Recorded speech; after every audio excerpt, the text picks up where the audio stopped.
think a lot about this whole process of manifestation and what it means and to what extent it applies to us.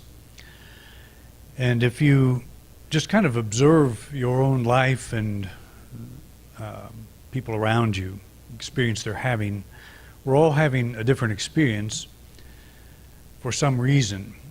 When we say Earth is, we live on one planet, we live on one Earth, in one sense that's not really true. There's a factor that makes Earth life one thing for one person and something entirely different for another.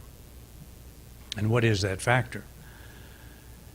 And we would say that's the manifestation process. That's the connection between the way we think, it's the sum total of our belief system, our consciousness, and how we see ourselves. It's, that's the factor that divides us. And I don't mean divides us, it singles us out, makes us individuals. It causes our experience to go a certain way on a regular basis. So we have this thing called our life. The sum total of it is our life. And I think about, when did that start? Did that process start when we were born, at the birth of the body? Or was the birth of the body the result of that process? In other words, did I choose to come here? And I think that's how it is. In my thinking, I've come to that place where I believe we have chosen to make our appearance. I don't believe Lulu was correct on Hee Haw when she said something like 80% of all people are caused by accidents. I don't think there's much truth to that. I think we have something to do with it. And it's true that you need a man and a woman, you need the biology that becomes the door for us to enter into this plane. But I just was thinking about this morning, and it occurred to me like if I was having a conversation with the universe or God, saying, I think I would like to take on a body. This is prior to my incarnation. I'd like to take on a body, and the universe or God would respond and say, well, all the laws are there. Knock yourself out. Have at it. So what if it's that way? And then we get here, and it continues to be that way. And then the time comes when we don't want to do this anymore, and we follow another set of laws and check out. And that's how I like to think of our situation, our being. The way we're made up is that we're not forced to do anything, that we are here by choice, that we have invoked the laws of manifestation to incarnate in this body. And then once we have incarnated in this body, then we're subject to a lot of the needs of the body. We're subject to the laws of time and space. And we have to learn to work with those, but nobody forces us to do that. It's obvious because a lot of people are struggling. They have not learned how to work with the laws of manifestation.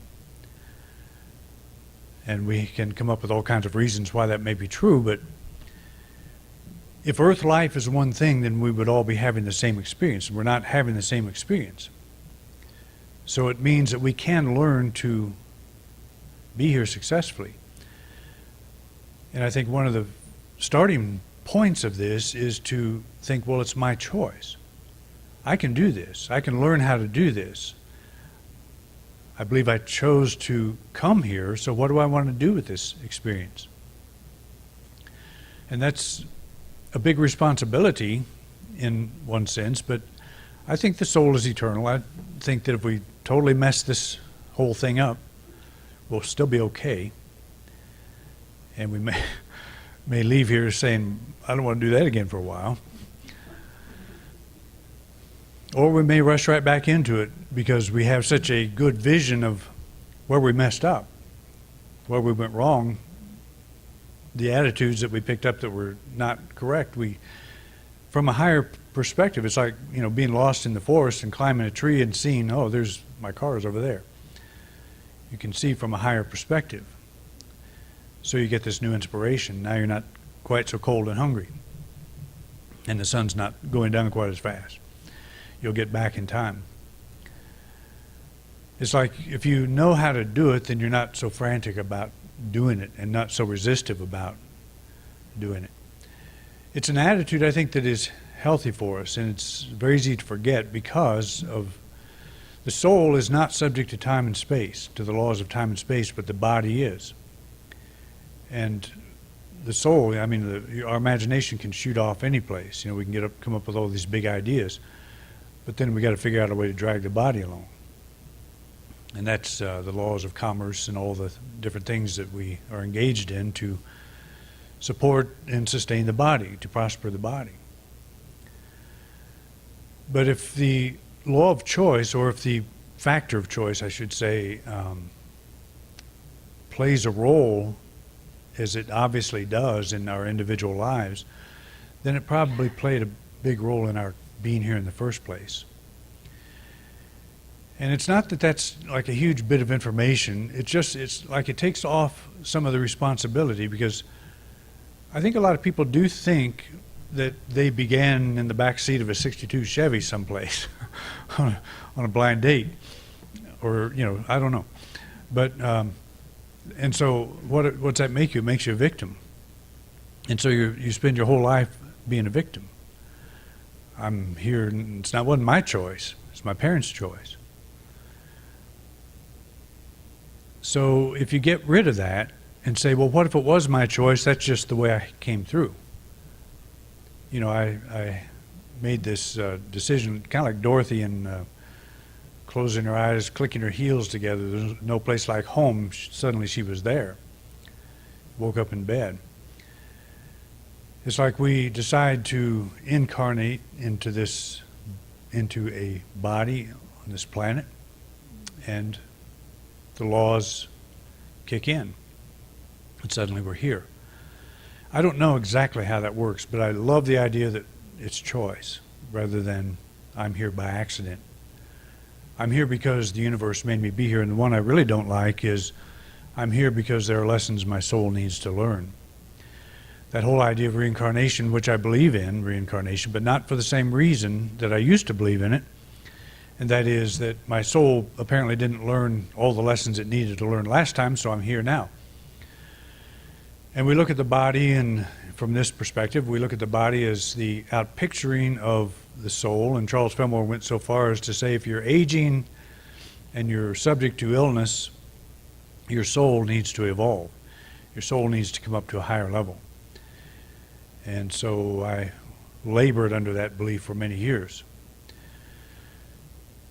Now I don't believe it, because the soul is totally unscathed by whatever condition the body is in. So we need to separate that in the sense this is my body and I'm expressing through it, but it's not me. No more than my Jeep out there in the parking lot is me. It's the thing I drive, it's my vehicle, the thing I get around in life. But I'm here, and the question is, I'm here by choice. The question is, how do I make choices that bring my life into harmony with what I really want? And I think the answer to that question is many people don't know. They know what they want, but they don't know who they are. And that sounds like a pretty strange thing to say, but most of us are identifying ourselves as the body-based self-image that we carry around. Our existence began the moment we stepped on this planet. Well, what if it didn't? Then who is I? Who are you? Who is the me that is running this vehicle called this body? And I think that's what our spiritual mission is all about. Our spiritual practice should be all about, is discover who I am first. Touch that live wire of the soul. Find out who that is, what that is. Make that connection. And then you begin to get the sense of maybe why would I have stepped on this planet? Maybe I just wanted to have a good time. Maybe I just wanted to experience this. Maybe I like green tea. It could be something that simple. Many people who have near-death experiences say that type of thing. Children that remember their previous lives say it's as simple as I was angry at my parents, so I came back as to somebody else's parents. Wanted to get away from them. If that's true, and I don't have any reason to doubt it because it's stories like this were reported by some very credentialed, highly credentialed researchers. If that's true, then we're here because we want to be here.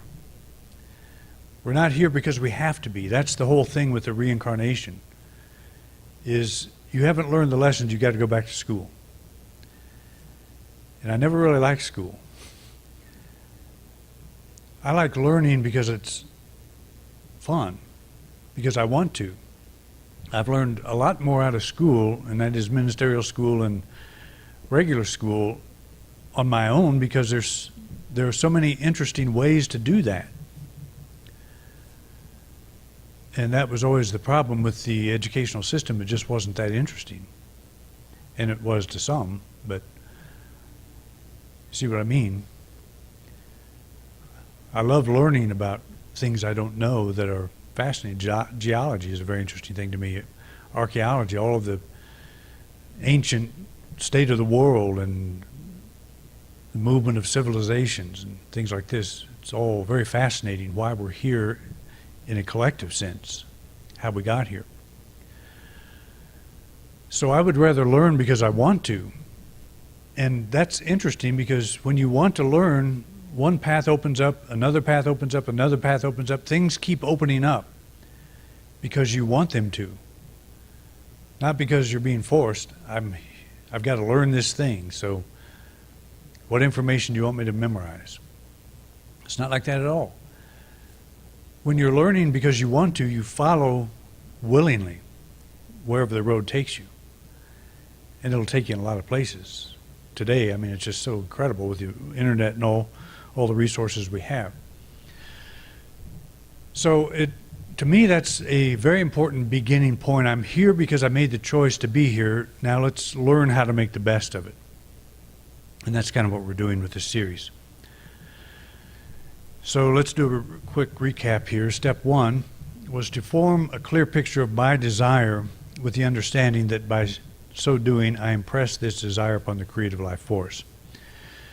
I form a clear picture of my desire, and I should probably capitalize my, because who is the me? Is this my desire? What is my desire? Am I doing this because I have to or because I want to? Because this is me trying to find out who I am so I can take this course. I can experience Earth like I want to. I can act as if this is my Earth, this is my planet, this is my experience, because it is. You own your experience, and it can be whatever we want, and this is a way to become aware. What is my experience? Who is the me that is defining it? Is it a person that's running from pain, that is suffering and trying to just fix their life so the pain will go away? Or am I someone who is here to express all that I am at a deeper level? So because from that perspective, we want to learn. It becomes something we want to do. We're not fighting off all the bad things. We're in it because we want to be in it.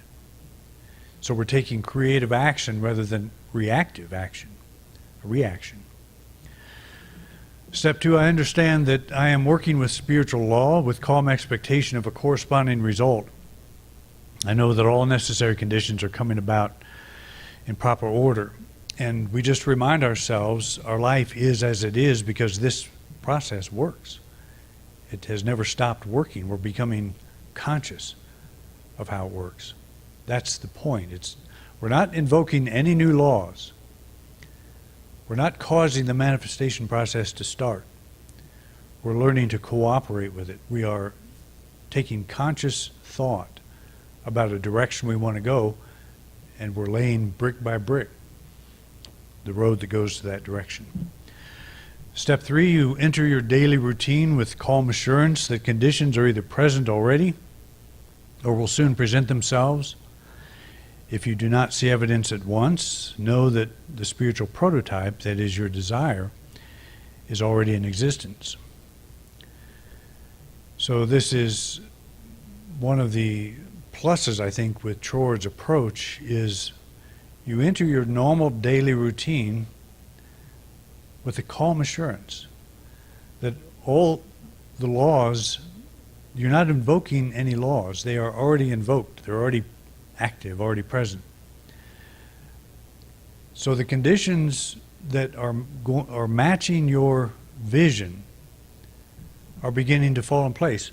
As I was working with this website, which I'm building around the series, there were so many roadblocks just in a week that I hit that I could not figure out how to get around. I asked Audrey, who's pretty good at that kind of thing, and she did some research and all, but the point is all of the answers that I came up with by the end of the week, the solutions I came up with, were already present.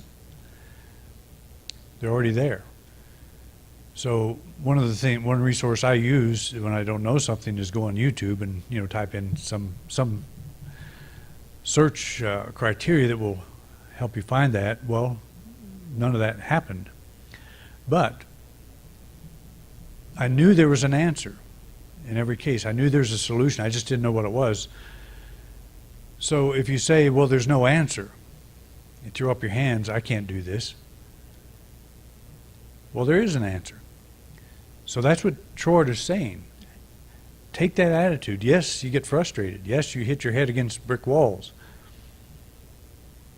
But there is an answer. And if you ever get to the point where you say, there isn't an answer, there's no answer, and just affirm over and over and over, I don't know what to do, then that will be your experience. So he's saying, when you hit one of these dead ends and it doesn't look like there's an answer, don't say that. There's an answer, I just don't know what it is. And the answer reveals itself. And it's funny how it does it, because you might read something once that actually you read the answer and you don't even know it. And then you read 10 other things and it all kind of gels eventually, and then you go back to that one thing that you hit earlier and it makes sense. It's kind of amazing how that works. You don't always recognize the thing that's in front of you. Okay, he's just saying, take the attitude that it is. Enter your life like you always do, with the calm assurance that the answers are already here, already present. So that opens your mind to that. Step 4, wait until some circumstance pointing in the desired direction begins to show itself. It may be small, but it is the type and not the magnitude of the circumstance that is important. This is the first sprouting of the seed. Okay, in my case, the idea of developing a website, well, first of all, the idea of doing a video on one of my books. I've never done that before. So I started that process. I worked on that over a year and have that all almost complete. It's pretty much done. I just have some touch-ups to do on it. But the point is, in the basement of our house, I have a little studio with lighting and a backdrop and everything set up. None of that was there before these ideas began to come. And as the ideas begin to come, then here's a new lighting system, here's a new backdrop, here's a new camera. Here are things that make that happen. And then you get that done and shift into, well, we need to get this out to the world, so we build a website. So you start doing research on that. And you come across this little thing and that little thing, and pretty soon you're in a whole other thing. This week I'm in a whole other arena that has nothing to do with production. It has to do with the actual product. But where was that before?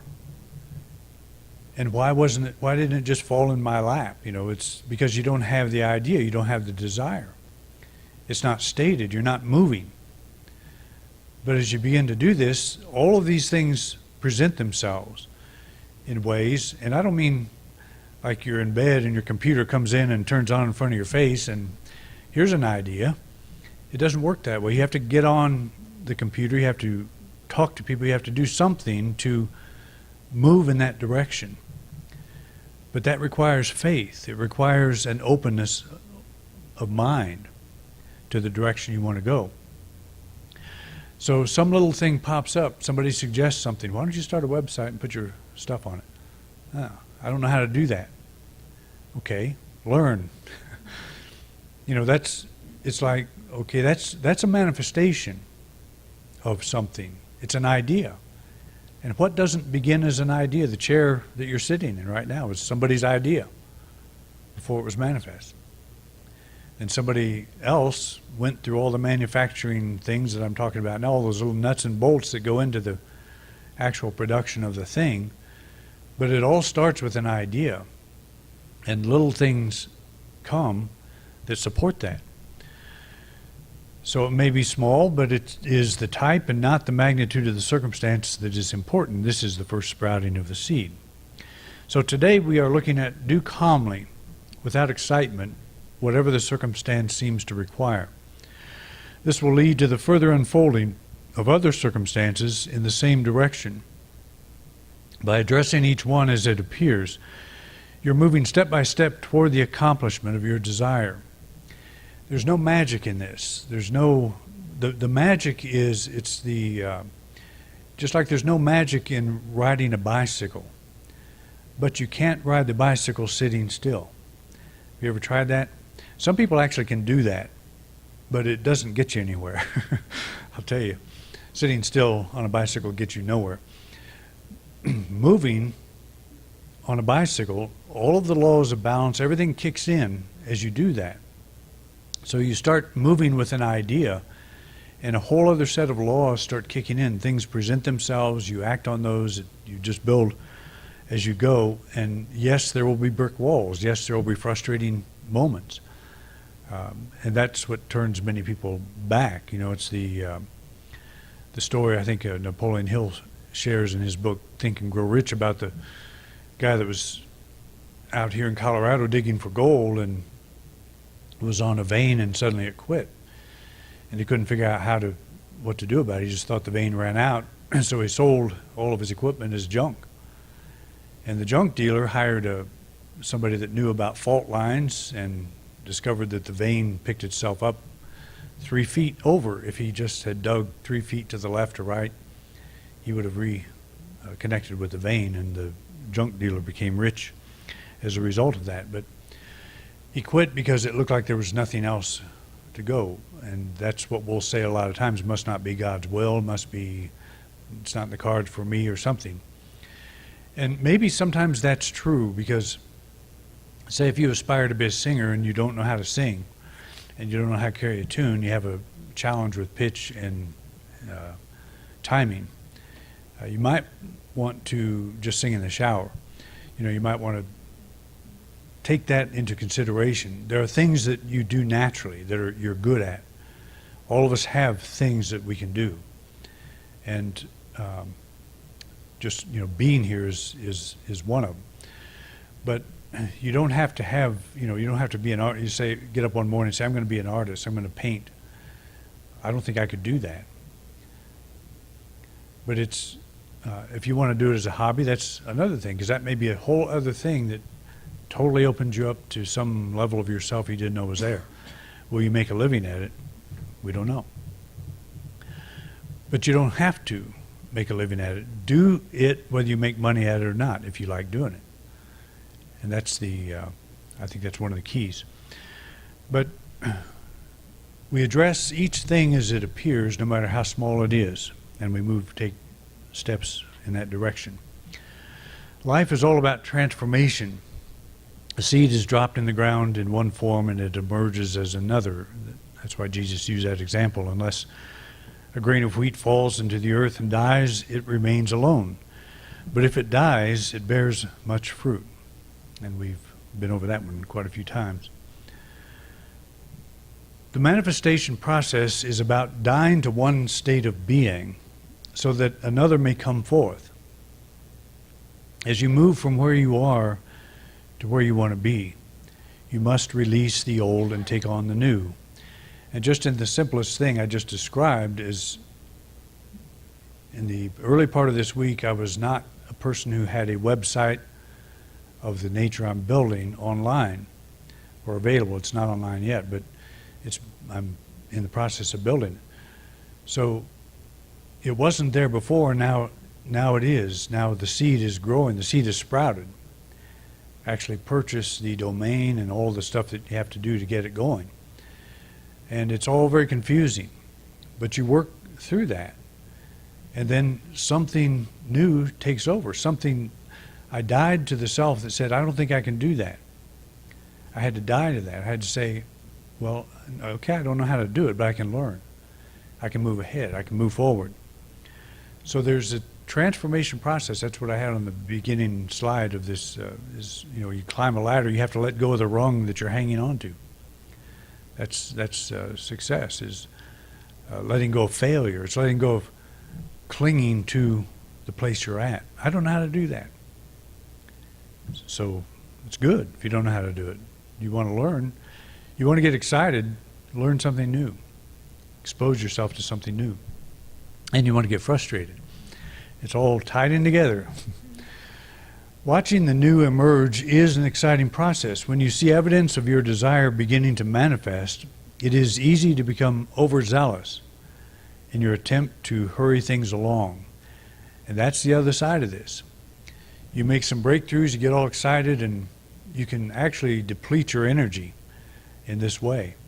Just George says, rein yourself back, rein your emotions in, keep them steady all the time, or you'll wear yourself out.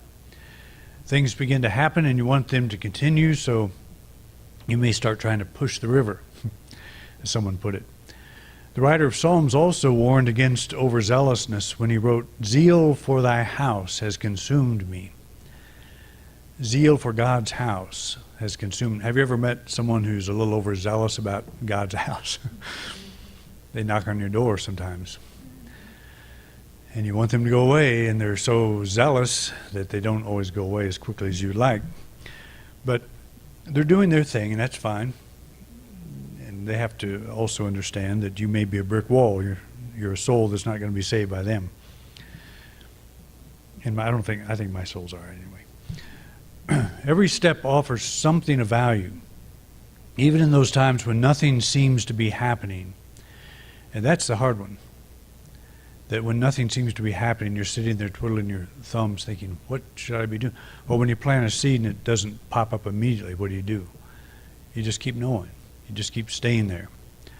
You hold your vision in an attitude of expectation, enthusiasm, and in the knowledge that everything is working together for your good in right and perfect order. And that's something that you'll have to sometimes, there's times when you act and times when you become still and kind of regain your composure. Okay, so this is, as I said, a technique that helps kind of keep us on a particular track. It's by no means the only way, but I think it's a very helpful way. I've taught it here I don't know how many times now. But I am actually using it myself, and I hope that you are too. I hope you find it beneficial. Okay, next week we'll talk about something new. So thanks for coming out.